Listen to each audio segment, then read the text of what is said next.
Thiên Kim hay là cô Kim bắn mực chi đó thương cô thử.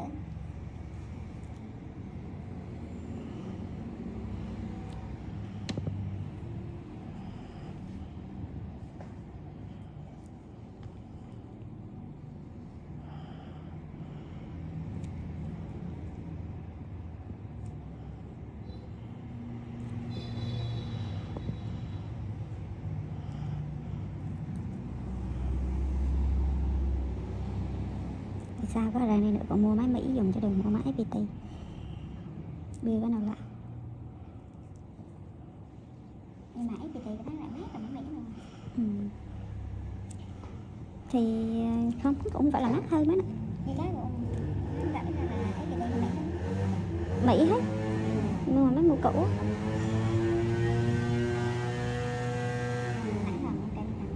Mỹ FPT còn được á. Nó Mỹ dùng lao cũng được, cái FPT dùng lao sọc lắc.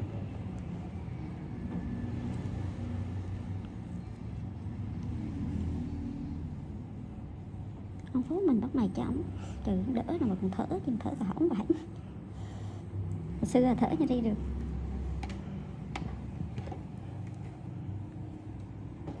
Trời còn ri cho một nắng vậy ta.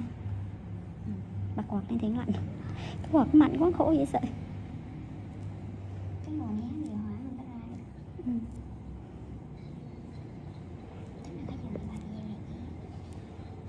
vậy? Đó anh sáng ngồi vậy. Tâm linh. Tâm linh hết. Tâm linh.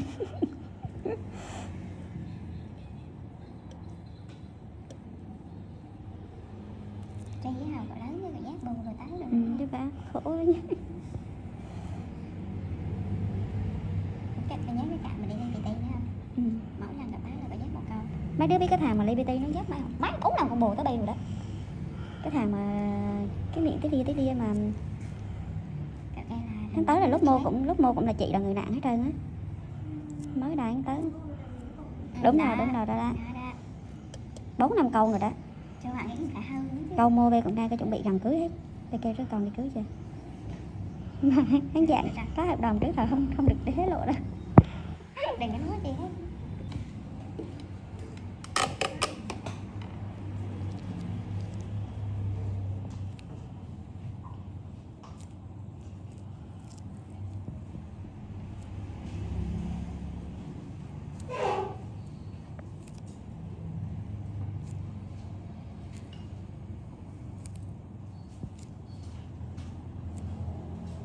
Con bé nó bị cái hầu tim mà quay cho phùm chứ.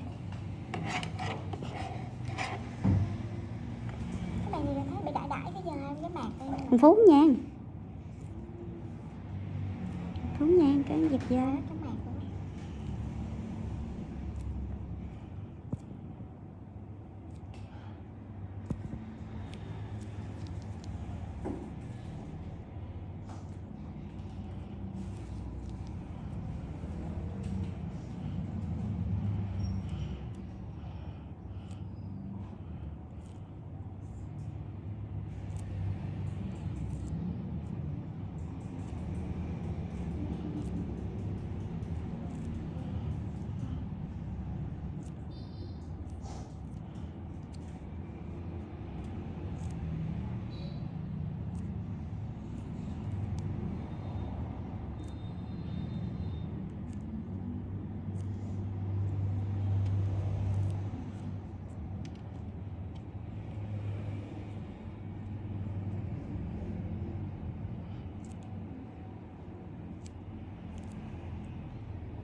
lỗ tai.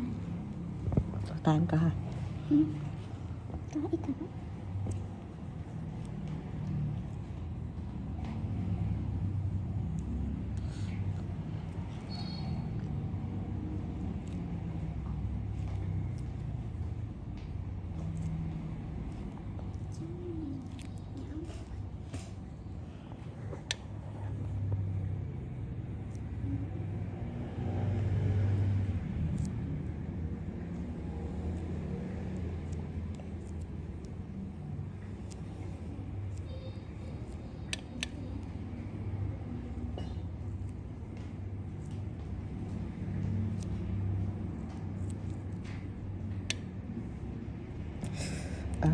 Xuân về.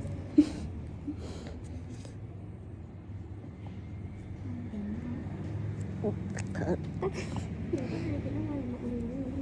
Được. Có làm gì đâu.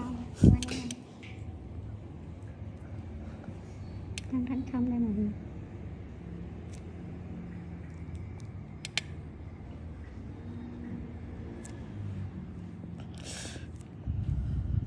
Sao qua bà con ơi. Đáng để chị bé làm xíu à.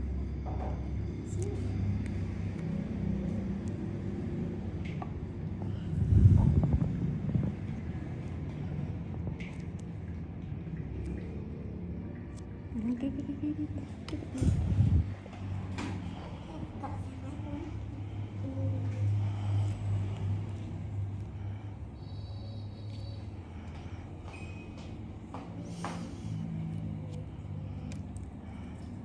Ủa Kiến hồi sáng rồi Kiến đứng ở mô. Kiến đây bạn chị Kiến vô nhà bé đi xe hả?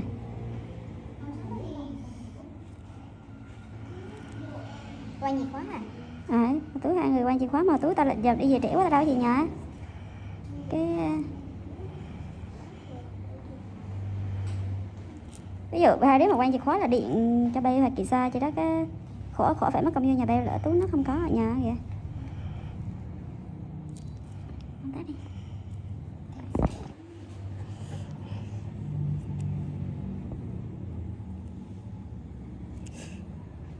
Cục ở dưới không đau ta. Ở dưới nữa hơi đau.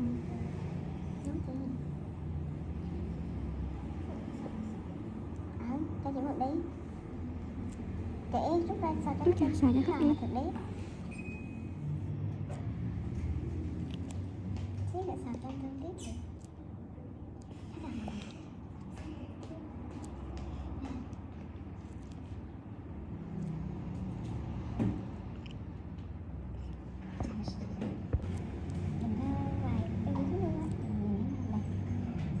Con Linh cũng đó nghe anh ăn con kim anh mình kìa mới đào giống quay đẹp dễ sợ rồi thời gian ra quay trắng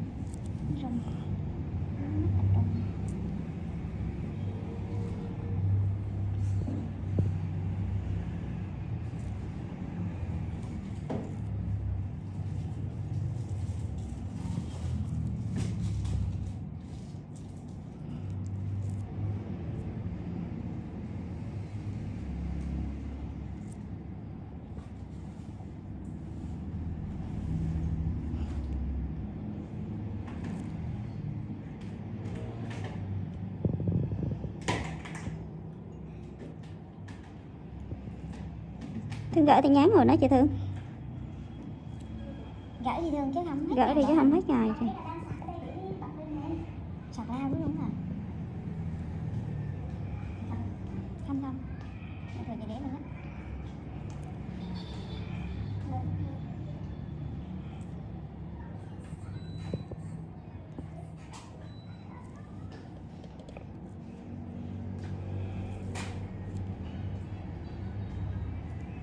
Ví dụ là chị bay á, chị giật da rồi đó là cái nối là chị bay phải giữ da lại.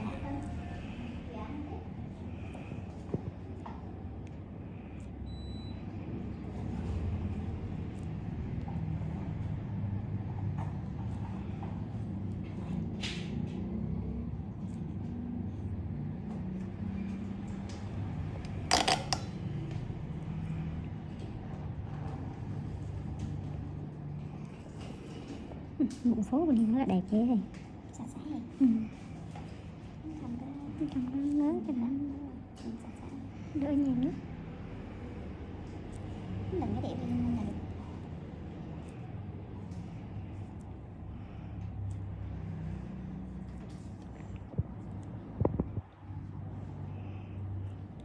XM is a hybrid super SUV with 644 HP and a crazy design.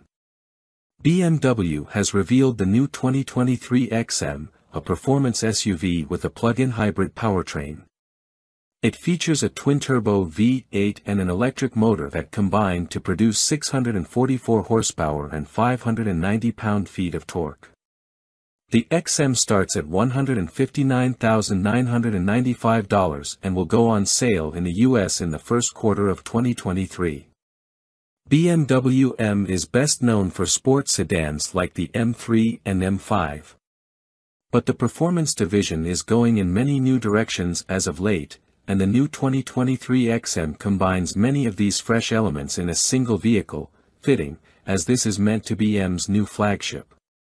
As an SUV that's available exclusively as an M, the XM also introduces a new plug-in hybrid powertrain that's the first hybrid ever to wear the M badge.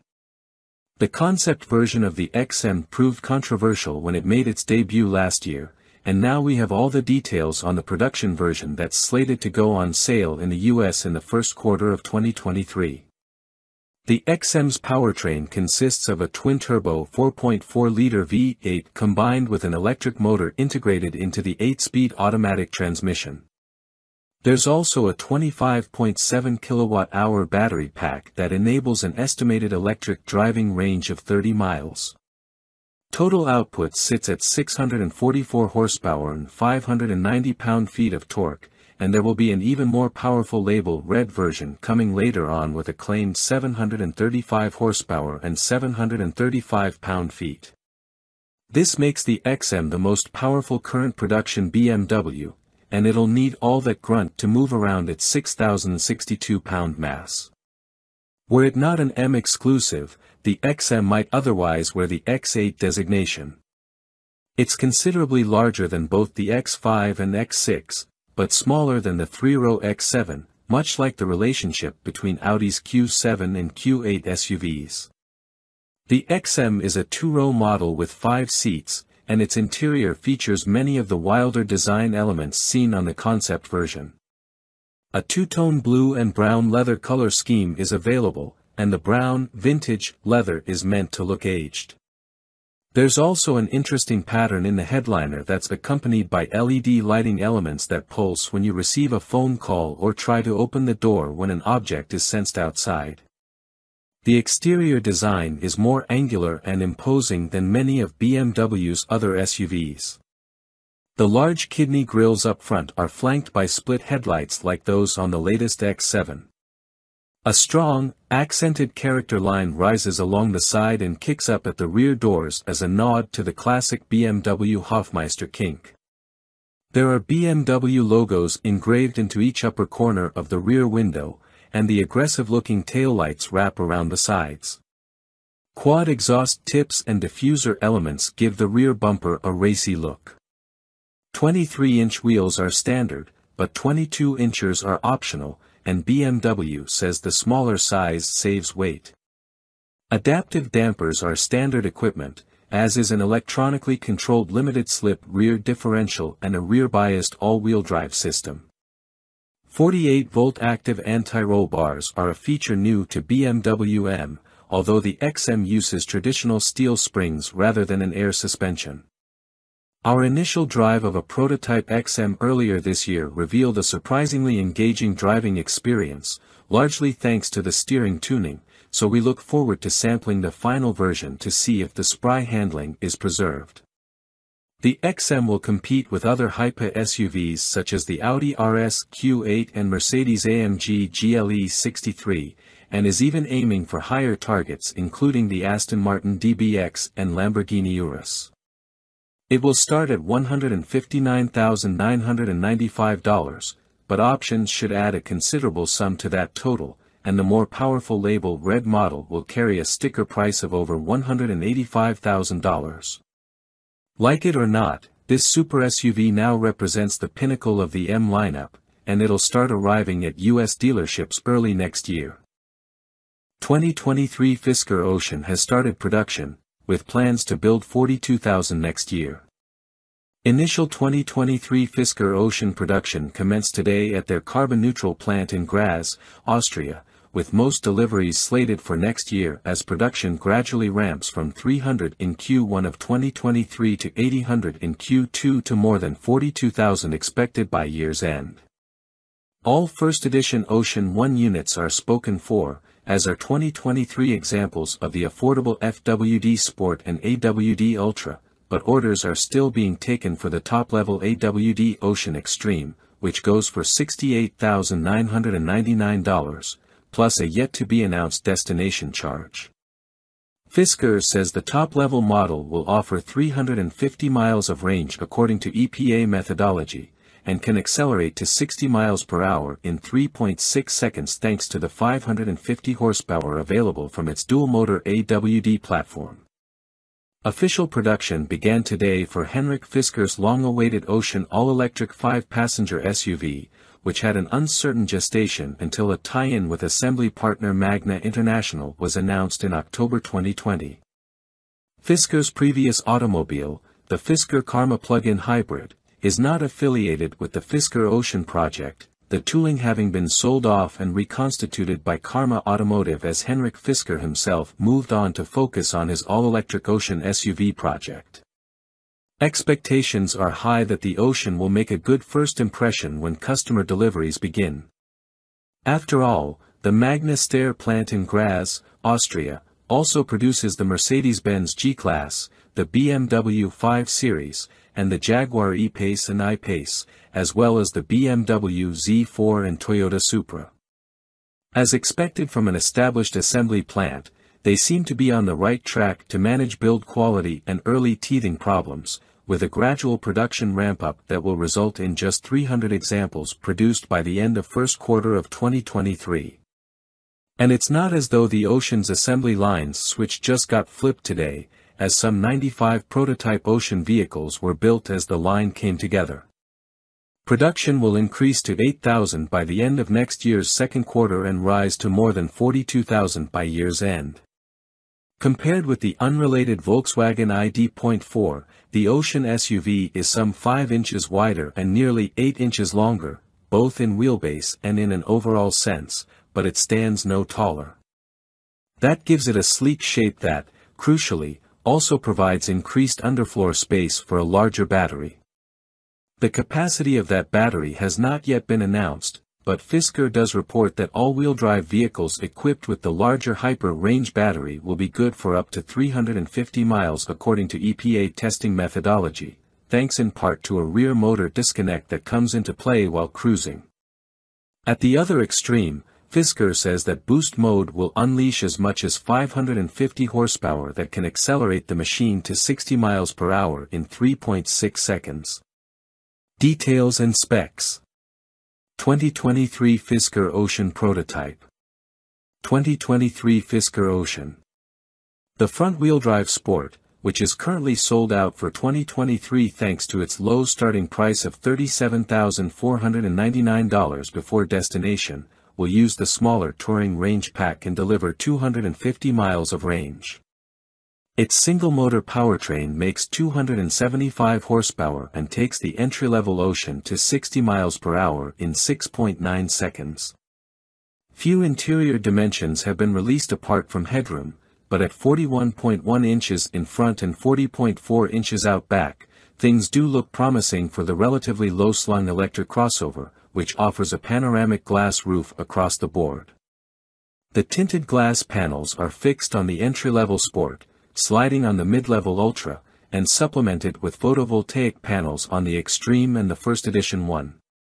With luck, we will be able to evaluate and test an early production model in the first part of 2023. The Ocean has been a long time coming, but Henrik Fisker's tie-up with an established auto assembly outfit appears to be on the cusp of paying off in a very tangible way. Welcome to BNC Car Reviews channel. 2023 Ford F-150 Raptor R first test, absolutely bonkerballs.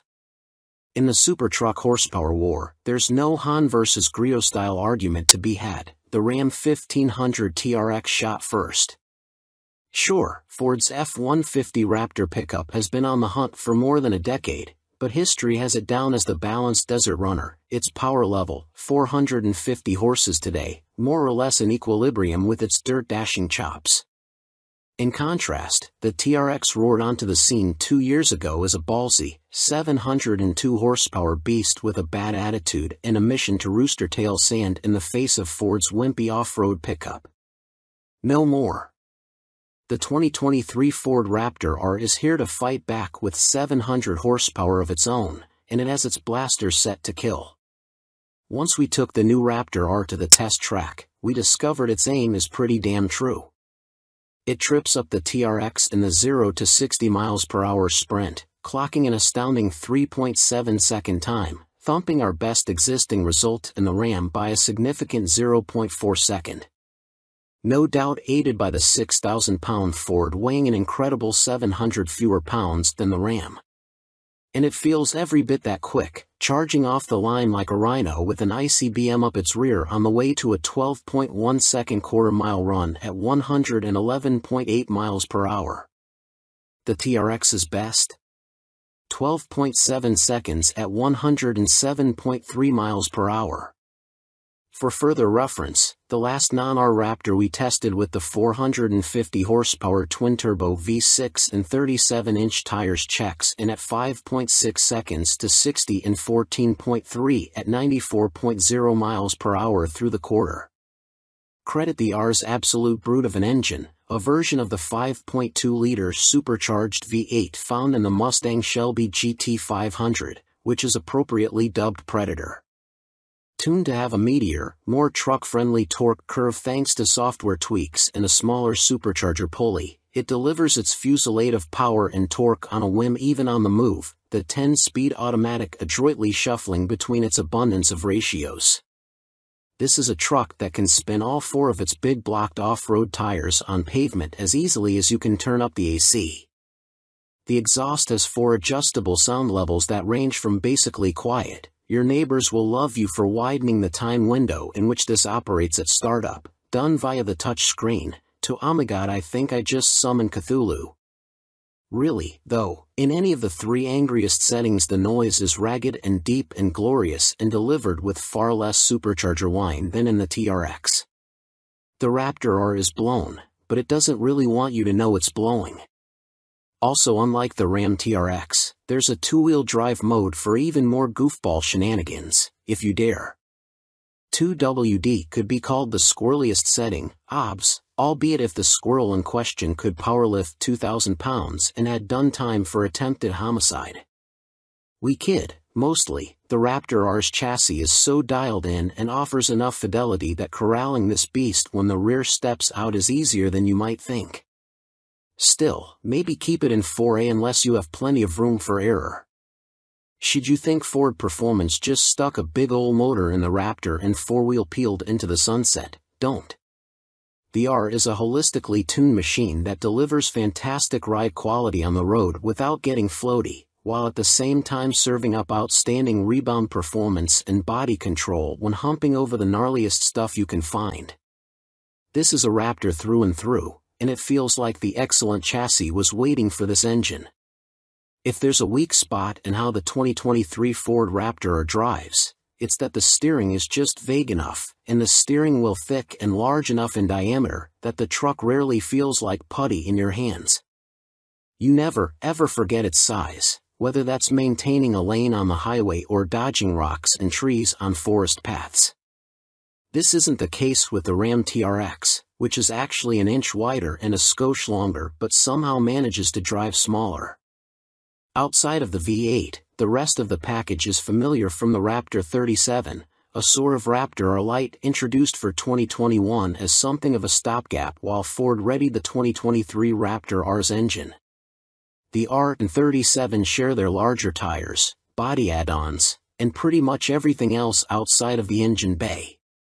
So, the Raptor R has comfy, well-bolstered seats, a relatively high-quality but extremely busy interior, an infotainment system that gets the job done, with some annoying quirks, such as requiring you to spin the tuning knob to get to the direct input for satellite radio stations, and all the various cubbies, bins, and features, the power folding shifter, flip-out console lid table, and rear under-seat storage, for example, that make non-Raptorized F-150s so practical. Downsides? The turning circle is big enough to fit a football field. You might crush a small sedan while parking it, and the 8 pattern in the bedside graphics is corny. Find the 1V and win a prize. Well, all that and the fact it costs $109,145 to start, enough to buy a regular Raptor and any number of sporty cars to go with it. Heck, it's enough to buy a base TRX and a Ford Maverick. But in a fight, and make no mistake, Ford and Ram are in a pitched battle. Often it's not who shoots first who wins, it's who shoots last. With the 2023 Ford Raptor R, the blue oval just may have landed a crippling blow. Welcome to BNC Car Reviews channel. Four-wheelers pickup truck and SUV of the year 2023, Day 3, more dirt testing.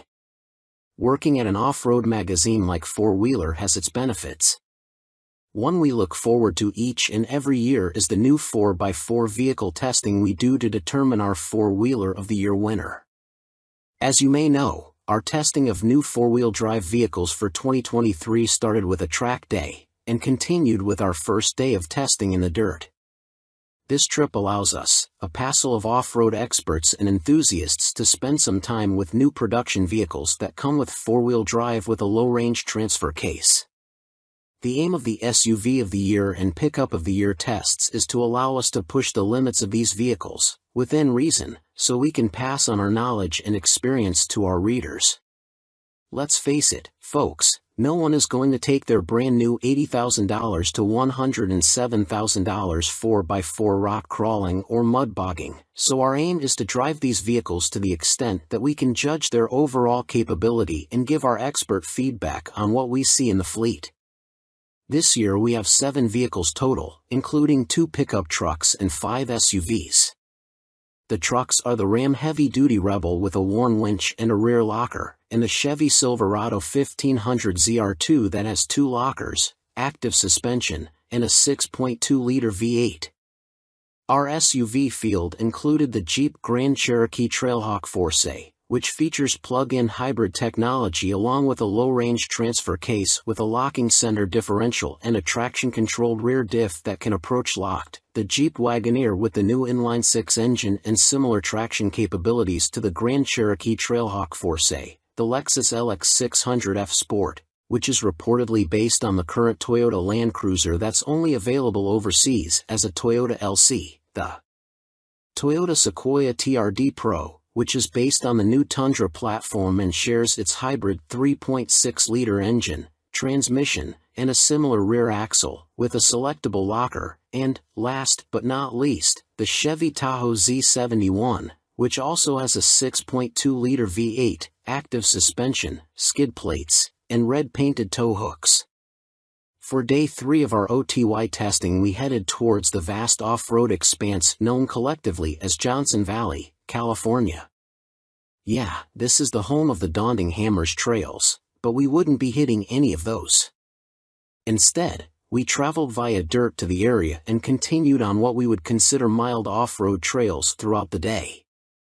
This gave us ample opportunity to test how the vehicles do on graded roads and rutted but mild desert trails that are sandy, rocky, eroded dirt, and more.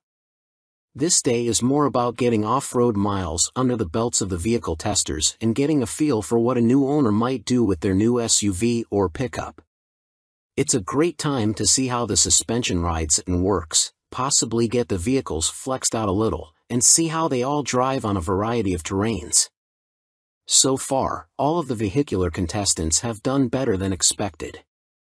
We can't tell you who will win yet, that news will come when all our comments have been collected and scoring has been completed, but for now, here are our observations about the SUVs and pickups the manufacturers supplied to us for this year's test. First, as has been noted, the Lexus LX600F Sport is incredibly capable off-road. Its traction control is about as dialed as any we have met, but it's hampered by its vast front grille and fascia, which seem to hang perilously close to the ground. Also, its ridiculous low-profile tires and huge wheels are a liability on even the mildest trails or dirt roads, as even a fist-sized rock could kill a tire and bend a rim with ease. The Grand Cherokee seems small in this group, but it's comfortable on and off-road. It doesn't seem to be quite as capable as other Grand Cherokee Trailhawks we have tested in the past, but it does just about everything you'd want it to, and the hybrid drivetrain is more than powerful enough. The Toyota Sequoia, again with plenty of power, is fun on dirt roads and has ample traction when the going gets tough. Its design is very blocky, with a face that takes some getting used to, and it seems to lack any front toe points, which will hurt it on our test. The Chevy Tahoe Z71 does everything you'd expect and more despite frequently lifting tires when the terrain gets at all uneven. It has a very low belly just ahead of the rear axle that can and will come in contact with the ground. The Jeep Wagoneer is fun to drive and seems more capable than it has any right to be. It may in fact be more capable off-road than the Grand Cherokee that shares its stable. Many complimented its larger sidewalls relative to the other SUVs on the trip, thanks to relatively smaller wheels and a decently sized tire. Getting back to the pickups, the Chevy Silverado ZR2 is a blast to drive off-road and, for us, performed exceptionally well when it came time to push the limits of its off-road traction. Two locking differentials and flexi suspension combined with what are probably the most aggressive tires on the test meant this thing was almost certainly the most capable vehicle in attendance. It even climbed a few obstacles we didn't expect it to. The Ram Rebel 2500 is very capable for a true workhorse of a 3/4 ton truck, but it's still a 3/4 ton truck in the end. It's not quite as flexible and lacks the front locking differential of the Power Wagon, but it does have a higher payload and towing capacity as a result. That's a compromise away from the dirt and toward everyday use for a big truck like this. It also has overly large wheels, perhaps for load rating, and shallow sidewalls, which hurt it off-road, as any rough terrain is decidedly jarring despite any attempts made by the suspension to mitigate. Welcome to B&C Car Reviews channel. Siloan Arrange EV Tire Test, rolling in a Model 3 on Siloan's new EV tire. EV drivers, have you noticed there are more people using public charging stations? And sometimes you have to wait to use a DC fast charger? It seems more and more EVs are hitting the road. So in an effort to cater to the ever-increasing number of EV drivers who need new tires when they finally wear out, tire maker Siloan has developed its first EV-specific tire, the Arrange EV. Siloan invited us to a test drive in Southern California to sample its Arrange EV tires on a Tesla Model 3. We started in Beverly Hills and headed toward Highway 101, through Mulholland Drive. On this winding residential road perched on a hill, the Tesla Model 3 equipped with Arrange EV tires had no problem navigating the road's dips, dumps, and occasional unavoidable potholes in a graceful manner. The ride was slightly on the firm side, but that's to be expected from a sporty sedan. Soon we were on the freeway to drive to Calabasas and Malibu. Unlike internal combustion engine powertrains, EV powertrains offer an inherently quieter ride. But conversely, any excessive road and tire noise are more pronounced at high speed without engine noise masking the sound. On the highway, we noticed the Arrange EV tires didn't introduce any excessive tire noise and kept the cabin as quiet, if not quieter, than a Model 3 on its original tires. Next, we peeled off the highway and drove to Malibu through some twisty roads facing a beautiful view of the coast. Make no mistake, the Arrange EV tires are not high-performance summer tires. But on a long downhill stretch with many tight turns, they behaved very well and offered predictable feedback and handling. They're a good set of all-around, pun intended, all-season tires designed to handle various road conditions. After our test drive, our initial thought was the Arrange EV tire performed in the real world just as well as a Tesla Model 3 on its original tires. Siloan told us it provides all that at a lower cost and that its tires are more efficient. Siloan uses what it calls EcoPoint 3 technology, in which the rubber compounding materials are mixed uniformly under continuous liquid phase conditions. The goal is to produce a tire that retains good traction under various wet and dry conditions while still maintaining a low rolling resistance to further EV range. Another tech feature worth pointing out is the use of Siloan's Silent Tread to help reduce tire noise and cost. As mentioned earlier, road and tire noise can be more pronounced in an EV, so some other EV-specific tires on the market have acoustic foam inside for noise reduction. We asked Siloan whether the Arrange EV tire has the same kind of foam. It told us it tested both with and without foam, and the foam made no noticeable improvement in noise reduction. Also, the addition of foam means the tire is unable to be patched or repaired. Siloan's Silent Tread sequential pitch tread design allowed the company to ditch the acoustic foam while maintaining excellent quiet performance. It helps reduce manufacturing costs, too. Siloan is certainly stepping into the EV tire market with a compelling product. Siloan claims the Arrange EV tire can deliver 7% more range on a Tesla Model 3 than other EV-specific tires on the market, and that may just be enough for you to skip a crowded charging site one day. Welcome to B&C Car Reviews channel. 2023 Honda Accord vs Toyota Camry, mid-size juggernauts compared on paper. Honda and Toyota have done battle for decades now. Even though the CR-V and RAV4 compact SUVs are manning both brands' front lines in the sales wars these days, the rivalry between the midsize four-door Accord and venerable Camry is still going strong. Both companies introduced major redesigns for 2018, but while Toyota is still busy tweaking versions of the Camry it debuted 5 years ago, Honda has an all-new 11th generation Accord for 2023. We haven't had the chance to drive them back-to-back yet. Don't worry, that comparison is on the way, so here's how they stack up on paper. Size and interiors. Size is the best reason to consider a midsize Accord or Camry over their more affordable, smaller Civic and Corolla siblings. But which one actually offers more space? The Honda is marginally bigger in every dimension. Although the vehicle's wheelbases are almost identical, the Accord is a few inches longer overall, plus nearly an inch wider. Those extra inches will likely make it slightly harder to maneuver in tight spaces. That said, the Accord's additional breadth pays off in passenger and cargo volume. Folks riding in the back have 2.8 inches of additional legroom compared to the Toyota, plus the Accord has 11% more trunk space. Sitting in the two back-to-back, the Accord's front seats are more comfortable and its armrests offer additional padding. Climate controls and air vent adjusters feel more premium, too, with the same tactile greatness as the pieces in the latest Civic, CR-V, and HR-V models.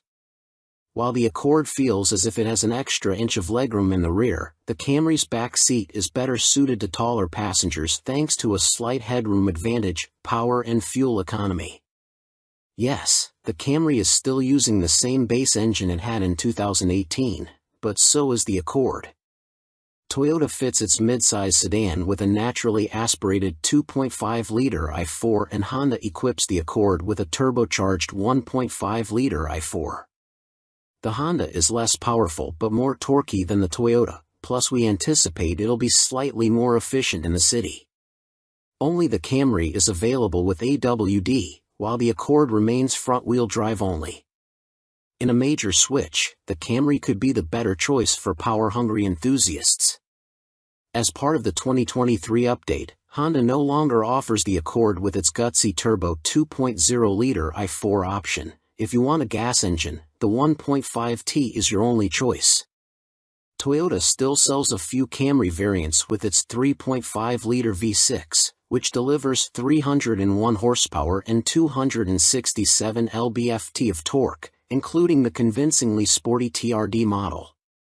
Plus, the non-hybrid Toyotas use conventional torque converter automatic transmissions, while every Accord powerplant is paired with a continuously variable automatic transmission, CVT, though it is about as good as this type of transmission can be. Accord Hybrid vs. Camry Hybrid. Honda paid more attention to the Accord Hybrid with the 2023 redesign, estimating it will account for around 50% of sales. The new version gets Honda's dual-motor hybrid system producing 204 horsepower and 247 lb-ft. Toyota's Camry Hybrid optimizes a single motor and delivers 208 horsepower. We don't have performance numbers for the Accord yet, but the previous generation model was significantly quicker than an equivalent Camry. But let's be honest, hybrid buyers are more interested in fuel economy. The 2023 Accord Hybrid hasn't yet been evaluated by the EPA. The 2022 model returned an impressive 44-48/41-47 mpg city/highway, and we expect similar numbers from its successor. The Camry Hybrid is rated at a shocking 44-51/47-53 mpg. Technology. This pairing is pretty even on the tech front looking at entry-level trims, but splurging on a higher-end model exposes a huge difference. In the cases of the Camry LE, SE, and TRD as well as the Accord LX and EX, the automakers fit their sedans with 7.0-inch touchscreen infotainment systems. In both cases, Apple CarPlay and Android Auto are standard. The Camry XLE and XSE upgrade to a 9.0-inch touchscreen, and buyers who opt for the V6 in each higher trim benefit from a 9-speaker JBL premium audio system. Sounds good, until you look at the newer Accord. All variants but the LX and EX work with a 12.3-inch system with wireless Apple CarPlay and Android Auto. In the case of the top-spec Accord Touring, Honda also fits a 12-speaker Bose premium sound plus Google integration for voice recognition and navigation. The Touring includes a head-up display, which isn't offered on any Camry, and a digital instrument cluster is standard on all trims. We've also found the Accord system especially crisp and responsive. Safety. Good news, both of these are exceptionally safe midsize sedans. The Camry achieves a 5-star overall safety rating from the NHTSA and a 2022 IIHS Top Safety Pick Plus. Although the Accord hasn't been evaluated, Honda developed the new generation targeting those same accolades. For what it's worth, though, the Camry scores poor in the IIHS updated side test that will join the top safety pick requirements for 2023, and Honda says the Accord will ace it. Both automakers include their collections of driver assist features as standard. Toyota Safety Sense 2.5 Plus is included on all models, which means every Camry has automatic emergency braking, adaptive cruise control, lane keep assist, automatic high beams, and road sign assist. Blind spot monitoring and rear cross-traffic alert are included at higher trims. Welcome to B&C Car Reviews channel. 2023 Honda Civic Type R, a brush with greatness. Honda's history is deeply rooted in internal combustion engines, and as we make the shift toward electrification, the company's most exciting gasoline-only vehicle has just undergone what is likely to be its final redesign. The Honda Civic Type R has rejoined the lineup for 2023, following the 2022 model year revamp of the supporting Civic sedan and hatchback. Based on the handful of laps we took around Harris Hill Raceway outside Austin, Texas, including as a passenger to two-time Formula One champion Max Verstappen, it seems Honda absolutely nailed it. For starters, we fist-bumped Max as we pulled the bright red seatbelt across our chest. "Full send, right?" we asked. A shrug from Max and a "you sure" served as acknowledgement as he revved the 315 horsepower Turbo 4, slipped the clutch, and spun the front Michelin Pilot Sport Cup 2s, launching us out of the pits. The deep baritone from the engine and exhaust sounded great from under a helmet, and he ran out the engine until it coughed at the red line. In Verstappen's hands, the Type R rarely tracked in a straight line as he kept the engine on full boil, stringing the turns together in a sinuous uninterrupted dance of slip angles and oversteer. He braked as lightly and as seldom as possible, allowing the tire's lateral loads to scrub off speed, along with a healthy amount of tread, we're sure. Max was well past the Type R's performance envelope as he one-handed the steering wheel with the kind of nonchalance we'd adopt rolling up to the drive-thru window. We're running the course in the counterclockwise direction. Thanks to a significant bump in turn 6, Max launches a few tires off the pavement. The Cup 2s will be optional, with Sport 4S rubber standard, but the Type R stays on target with only a slight steering adjustment from our somewhat bored driver. He said it's better to go full throttle, rather than lift off it, over that bump and the ensuing ruts leading toward turn 5. When an F1 champion gives you driving advice, you're wise to take it. After only 2 laps, the fun was over as Max coasted into the pits. It was a brief encounter, yet the afterglow remains days later. Then it was our turn behind the wheel. Sadly, we weren't allowed on the track unsupervised. Instead, we were required to follow behind a pro driver, one who drove with significantly less aggression than Mad Max. We managed to strategically create an interval between the lead car and ours, allowing us to briefly approach the Type R's performance limit. That gave us a taste of its potential but left us jonesing for more. As we venture out of the pits, the clutch has an appropriate amount of effort, and the engagement is as intuitive as it gets. The shift throws aren't as toggle switch short as a Miata's, but the shifter is equally easy and pleasurable to row up and down through the gears. The ratios are well spaced to keep the power on tap, and in plus or drive mode, the instrument cluster displays an F1-style rev indicator across the top to keep you from bouncing off the limiter. We didn't feel a hint of torque steer under hard acceleration, but there is a quick shimmy under threshold braking before the ABS kicks in. It's a strong enough wiggle to keep you on your toes, but not so much as to feel out of sorts or to get you to dial it back. The rev-matched downshifts eliminate the finesse of heel-toeing the pedals since you only need to slam the shifter into gear and dump the clutch. If you're like us and prefer to truly do the work yourself, rev matching can be disabled in the settings menu, and the pedals are placed perfectly for precise footwork. In some of the higher speed bends, there's an initial whisper of understeer, but it's easy to predict and manage with a minuscule lift of the throttle and a nudge of the steering wheel. In slower corners, trail braking all the way to the apex gets the tail to subtly rotate and you can maintain some oversteer once you get back on the gas. No need for those silly artificial drift modes, and the tires surrender grip progressively rather than in an instant. Just as we were becoming one with the Type R, the radio crackled, instructing us to give it a cool-down lap before rolling back to the pits. This brief tease bodes well for the $43,990 Civic Type R's capabilities, and we'll have a more complete picture in the coming weeks. In the meantime, we're left with the satisfaction that despite the latest Civic R's tamer styling, performance is edgier, more reactive, and thoroughly enjoyable. With the disappearance of the Subaru WRX STI and the Mitsubishi Evo, we're glad to see Honda bringing back its hottest of hatchbacks for a glorious victory lap. Welcome to B&C Car Reviews channel. 2023 Honda Civic Type R First Drive, Return of the King. If you ask us, and you did, the last-gen Civic Type R was the undisputed king of sport compact cars. Nothing it competed with drove as well as that car did. That is, understandably, a tough act to follow, but the 2023 Honda Civic Type R has pulled it off. The long, slow drip of information about this car has obviated the need to go deep into technical detail here, so we'll keep it short and sweet. Honda engineers effectively took all the best parts of the old Civic Type R, CTR, improved them by, let's say, 10%, and put them in the new generation Civic body. It wasn't quite as simple as that, but the end result certainly feels like it was. The result is a car that immediately communicates its capabilities to you. You know from the second corner that you can drive this car flat out with no warm-up or familiarization. It's that good.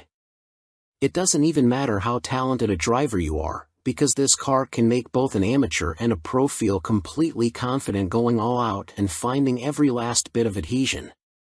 Civic Type R, track rat. And, boy, does Honda want you to. Clearly the engineers had to find a way to make this car even more awesome than the old one, and they found it on the track. It's exceedingly obvious that all the improvements made to this car were done in the name of chasing tenths and even hundredths of a second in lap times. Circling Northern California's tricky Sonoma Raceway, better known as Sears Point, the magnitude of lateral grip is just staggering. This is, at its core, a front-drive compact hatchback sedan, a commuter car. The amount of speed it can carry through corners boggles the mind. Fitted with its optional Michelin Pilot Sport Cup 2 tires, the CTR never lets go. The most wiggle you'll get out of it is a tiny little rotation of the rear end on turn end that points you at the apex, or a mild push wide at the exit if you're completely ham-fisted with the throttle. Otherwise, the car just grips and grips and grips. It never breaks loose or snaps. It honestly feels like the only way the Civic Type R can get sideways is if you went off the track. You need a low grip surface to break the stranglehold these tires have on the ground, and even then you get the impression it wouldn't be that dramatic an event. The only time you're confronted with issues of grip is when exiting low-speed corners. The limited slip front differential does excellent work putting the power down, but beyond that it's your responsibility to set up for the corner correctly. Get it right and the car pulls away hard, but apex too early and get on the power too soon and it'll gently push wide, which can be easily corrected by backing off the throttle and promising to get it right on the next lap. Street sports. It's not much different on the streets, even with the standard Michelin Pilot Sport 4S tires installed. The CTR just makes it easy to drive fast. You get the innate impression you'd have to drive like an absolute tool to wreck this car. Bumps? No problem. Bumps in the middle of a high-speed corner? Also no problem. Small jump that you totally didn't see coming because you were going so fast? Again, zero issues. It just grips. Thank goodness, because if it didn't, we'd be writing a much different review. As it is, the tires make up for the CTR's one deficit, overly stiff dampers. Obviously tuned for glass-smooth racetracks, in anything but comfort mode they're just too stiff for the street. In full-strength plusser mode, the car pogos over bumps like the old Ford Focus RS. There's so much vertical movement taller drivers need to watch their heads. It's the one area where this car went backwards, generation to generation. In the old CTR, you could jump in, push the plus or button, and go. Didn't matter the road or the surface. It was set up perfectly for anything. You can't do that with the new version. You need to go into the infotainment system, find the vehicle settings menu, then the driver assistance menu, then customize the individual drive mode. That way, you can put the engine in plus or mode and the dampers in comfort, and maybe the steering in comfort, too, since like too many cars it gets needlessly heavy in sportier modes. While you're in there, scroll to the bottom of the driver assistance menu and turn off the automatic rev matching feature for the 6-speed manual transmission. Obnoxiously, before you can do any of that, you not only need to be at a complete stop, but have the parking brake engaged. We'd be able to accept this as a safety precaution if it weren't for the fact that any non-driving related settings can be altered while the vehicle is moving.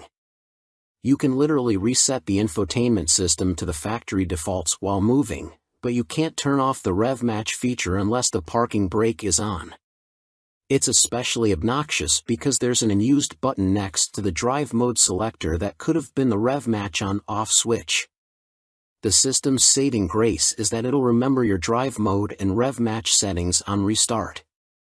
With the exception of plus or mode, the car will restart in the same configuration you had it in when you shut it off, so you don't have to change a bunch of settings every time you get in.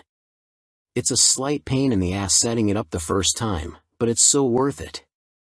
Properly configured, the new CTR may be stiffer than the old one, but reasonably so, keeping it copacetic. Otherwise, Honda didn't mess with success. Yes, the engine makes slightly more power than before, 315 horsepower now, an increase of 9, but it's more of an optimized tune than any revolutionary update. Power still builds progressively with revs, the engine feeling stronger and stronger as you climb toward redline. If you experience turbo lag, it's because you're in the wrong gear and you let the revs drop too low. Drive it like you mean it and you'll never be disappointed. Honda engineers correctly ascertained the old CTR didn't need more power to be better, and focused on the power curve instead, because, really, with front-wheel drive, you're just going to be battling torque, steer and traction if you simply keep adding power to pump up the spec sheet. The CTR would be significantly worse if it were significantly more powerful. Similarly, they didn't waste any time trying to make the shifter any better. When you're neck and neck with Porsche for the best manual shifters on the market, what's there to work on? The new CTR's shifter, transmission, and pedal spacing are exactly as perfect as were the old cars. Same for the brakes. Just looking at them, you might wonder if Honda shouldn't have gone a bit bigger and filled out the wheels, but after driving the thing you can only conclude the additional unsprung weight wasn't worth it. The CTR is a light car and can carry so much cornering speed that you don't need a ton of braking power to get it hauled down for slow bends, and the cooling is so good the brakes don't need to be huge to shed enough heat before the next braking zone. There's a lot of that old Lotus philosophy at work here: make the car lighter and you won't need to overcompensate with power or brakes to deliver magic. And yet it's so much more. Don't let what we've said thus far convince you Honda didn't improve the breed, though. The underlying structure is new and it lends the car a new shape. Popular as the old CTR was, there was often a yes, but appended to opinions, which always centered around the somewhat juvenile styling. Subtle it wasn't. This car, for better or worse, is far more mature and restrained stylistically, so much so that the big rear wing looks almost like a Pep Boys special and not something designed in an OEM wind tunnel. Regardless of what you think of the outside, the inside is a resounding success. The new Civic's interior is a vast improvement on the old models, especially the dashboard. Pairing it with the previous CTR's fantastic seats is a winning combination.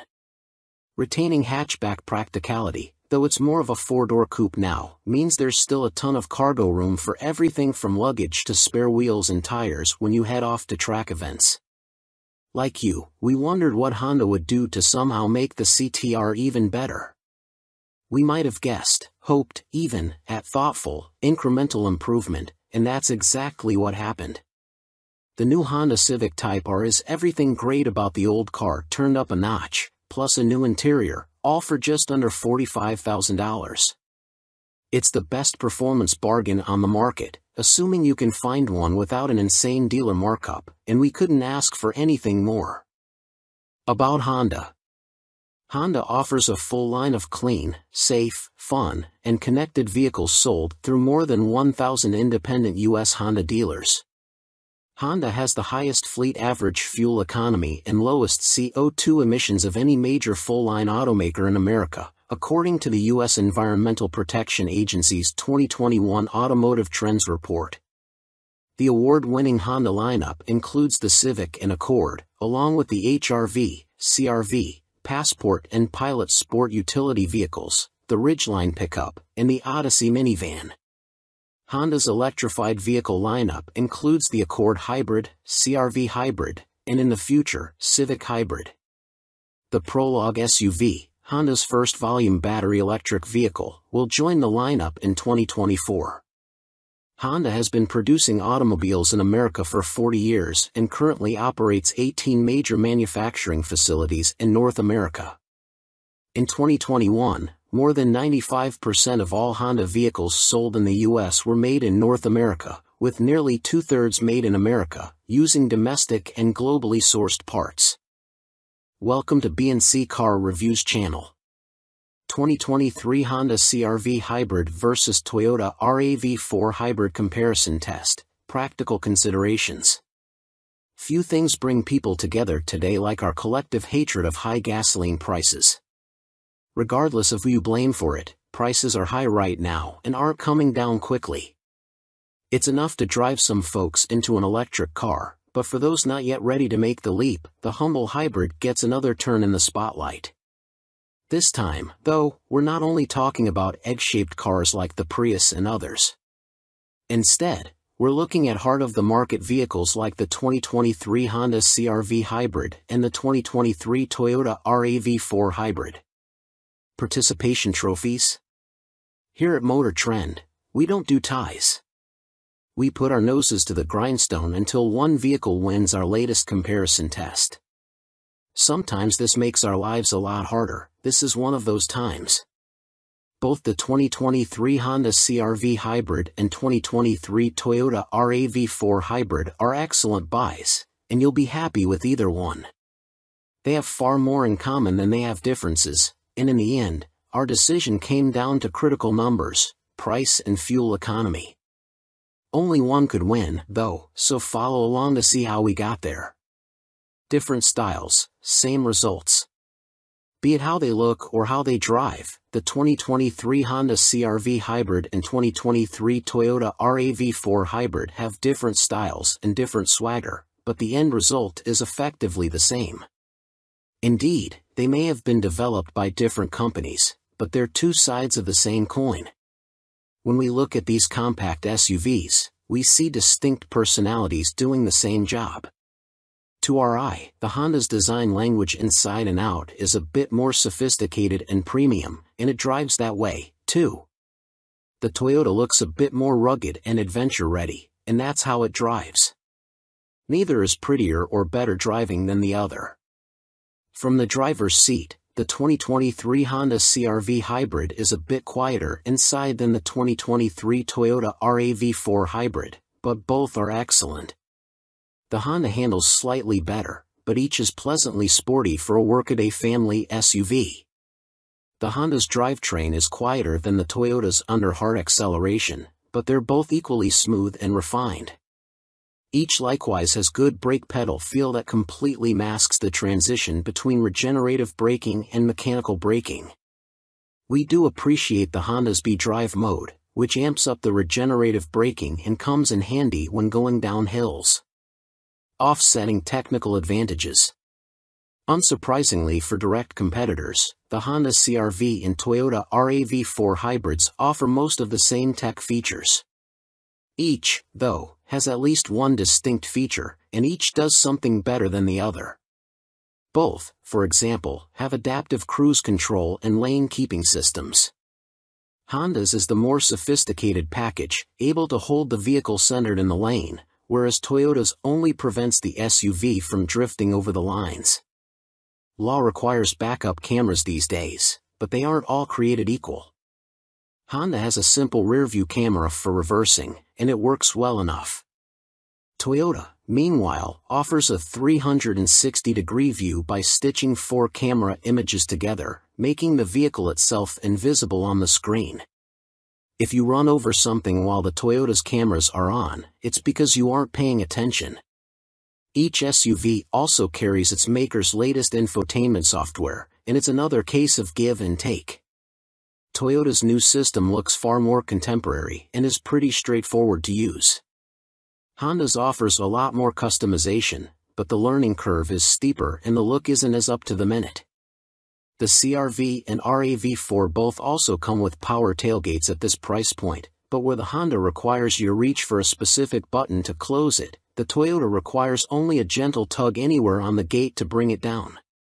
It's a minor convenience, but one we'd like to see on more vehicles. Welcome to B&C Car Reviews channel. 2023 Honda Pilot trades minivan vibes for a brawnier guise. The 2023 Honda Pilot has been redesigned with a more rugged look, a roomier interior, and increased capability. The Pilot also has a new powertrain, a redesigned 285 horsepower 3.5-liter V6 and a 10-speed automatic transmission. The Trail Sport trim makes the Pilot truly capable off-road thanks to all-terrain tires, steel skid plates, and a lifted suspension. Ever since the original Honda Pilot debuted back in 2003, it has basically been a minivan dressed up as a 3-row midsize SUV. However, its shared bloodline with the sliding door-toting Honda Odyssey wasn't outwardly obvious until the outgoing third generation. That's when the Pilot showed its true colors, with a bulbous shape and bland bodywork that deviated from its boxier predecessors. That's also one reason it failed to stand out in a competitive segment full of more interesting alternatives. Well, Honda has flipped the script, with the new 4th generation 2023 Pilot getting bigger, brawnier, and better at doing off-road stuff. Let's start with the obvious. The 2023 Honda Pilot no longer looks like a lifted minivan. Along with being a lot squarer than before, it has an upright front end and front roof pillars that sit farther back, giving it a longer dash-to-axle ratio. The Pilot is also 3.4 inches longer from stem to stern, and its wheelbase stretches by 2.8 inches, too. Its front and rear tracks are also wider, growing by January 2nd and January 5th inches, respectively. Ever been, according to Honda. The company also says its new chassis includes a stiffer suspension, a quicker steering ratio, and other changes intended to make the Pilot handle and ride better. A set of larger front brake rotors, 13.8 versus 12.6 inches, and a shorter overall pedal motion are improvements in the braking department. The addition of extra sound-deadening materials should also make for a quieter interior. It would have been easy for Honda to take the 280 horsepower SOHC 3.5-liter V6 and 9-speed automatic transmission from the outgoing Pilot and plug it into the new one. Instead, the automaker completely redesigned its venerable engine, keeping the same displacement but making myriad improvements. In a nutshell, the new DOHC V6 has better packaging. While the 3.5-liter makes the same 262 pound-feet of torque, horsepower rises to 285. A cylinder deactivation system also joins the party in pursuit of better fuel economy. However, Honda hasn't yet announced EPA estimates. All Pilots now have a 10-speed automatic transmission, paddle shifters included. The 2023 Pilot won't be the first with a Trail Sport badge trim, it'll just be the first one where it actually means something. That's because, unlike the glorified appearance package that came before, the new Trail Sport model is truly capable on most trails, as we learned during a prototype drive. Equipped with all-terrain tires and steel skid plates, the off-road-oriented Pilot can go places its predecessors couldn't. Adding to its capabilities are a 1-inch lift that increases ground clearance and provides better angles front and back for clearing obstacles. The Trail Sport's suspension has also been revised to do more than regular models. What if it gets a flat? There's a full-size spare tire. What if it gets stuck? There are sturdy tow hooks built into the front bash plate and one on the standard trailer hitch. To help the Trail Sport avoid getting stuck, Honda fits it with a specially calibrated all-wheel drive system. We won't get too complicated, but when the trail drive mode is activated, the setup effectively manages traction to the appropriate wheels. Also useful in this mode is the aptly named TrailWatch camera system, which provides 4 different angles otherwise not viewable by the driver. It can be manually turned on or it can display it on its own at speeds below 15 miles per hour. Speaking of low speeds, when combined with sloped surfaces, every 2023 Pilot has hill descent control for the first time. An inside job. Sure, a model that can shuttle the whole family into the wilderness is cool, but that's not the Pilot's full-time job. It's a people mover. And moving said people is much easier when the space inside is big and comfortable. Well, Honda says the second row has an extra 2.4 inches of legroom and the third row adds a ½ inch of leg space. For those sitting in the middle row, those seats recline farther. The 2023 Pilot still has room for up to 8 people, and the middle seat in the second row is removable. However, instead of having to leave that seat behind, there's now room for it under the rear cargo area. The latter is also bigger than ever, measuring 22 cubic feet behind the third row and a massive 114 cubes with the second and third rows stowed. Honda improves small item storage, too, with the return of a useful parcel shelf built into the dashboard. No one should have a problem finding a cup holder either, as the Pilot has up to 14 of them. Overall, the inside of the new Pilot looks ritzier. The materials appear to be more upscale, and the design is undeniably more mature. The standard gauge cluster is part digital, part analog, as seen in other Honda models. Those who opt for the top-of-the-line Elite trim exclusively get a 10.2-inch digital cluster and a head-up display. Apart from the base-level Sport, which features a 7.0-inch touchscreen, every Pilot has a 9.0-inch touchscreen infotainment system with wireless Apple CarPlay and Android Auto. Availability and pricing. Honda hasn't yet told us how much it'll charge for the 2023 Pilot, which will be offered in Sport, EXL, Trail Sport, Touring, and Elite trim levels. The previous generation ended with starting prices between about $39,000 and $53,000, and we expect to see those costs rise by a couple $1,000s across the board. We'll likely know the exact MSRPs before the new Pilot goes on sale in December. More 2023 Hyundai Ioniq 6 specs are out, including big range estimate. Hyundai has released more U.S. details about the 2023 Ioniq 6 electric sedan. The automaker claims a range of 340 miles for the U.S. version, although this isn't yet an official EPA estimate. The Ioniq 6 will go on sale in America in spring 2023, and pricing is not yet announced. Hyundai showed the new 2023 Ioniq 6 at last week's LA Auto Show and announced a few more enticing details about the US version of this electric sedan. The biggest deal is the claimed 340-mile range for the single-motor version, which beats its Ioniq 5 sibling by a considerate amount. That model is rated at up to 303 miles. A 77.4 kilowatt-hour battery pack is standard on the Ioniq 6, and the version with the longest range is the 225 horsepower single-motor rear-wheel drive configuration. The optional 320 horsepower dual-motor all-wheel drive setup drops the estimated range to 310 miles. The Ioniq 6 rides on the same eGMP platform as other Hyundai and Kia EV models, but its low 0.22 drag coefficient helps its efficiency and thus its estimated range.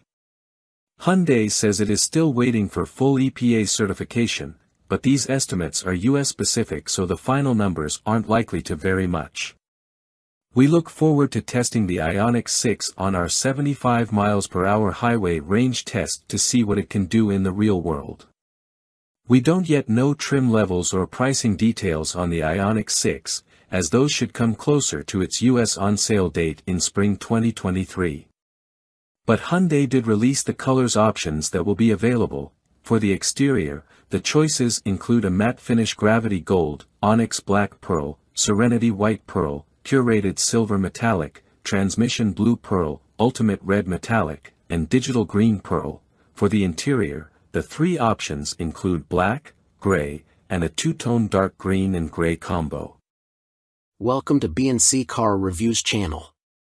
2023 Jeep Compass gets a new Turbo 4 with nearly 100 more horsepower.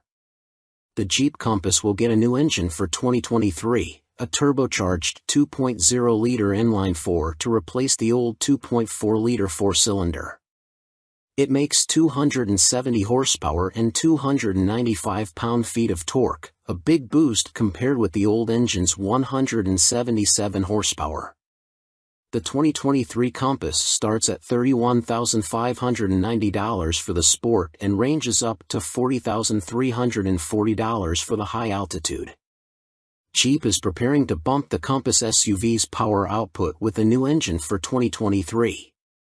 According to a document we found on the EPA's website, the 2023 Compass will have the same 270 horsepower turbocharged 2.0-liter inline-4 found in the upcoming 2023 Dodge Hornet.